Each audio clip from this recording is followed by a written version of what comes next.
Hello mga BB, for today's video ay feature natin ang Conrad Hotel na located sa Bay City sa may Pasay, Metro Manila.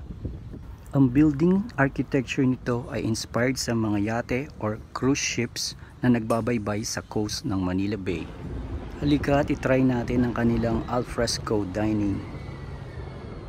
Napakarami ditong restaurants, bar, lounge at spa. May rooftop pool pa nga. Ito at itatry naman natin ang mga wines at cocktails nila.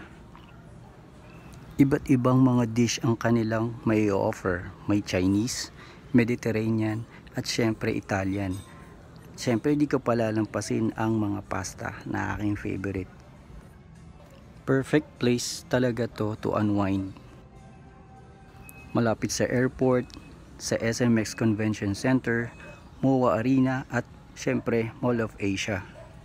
Day 2 tayo mga BB. Syempre tambay-tambay muna sa kanilang winery para makakuha ng libreng mga wines at cocktails. Haha! Sightseeing muna tayo sa Manila Bay at ng MOA Eye. At syempre video shoot at pictorial bago umuwi. Hehe.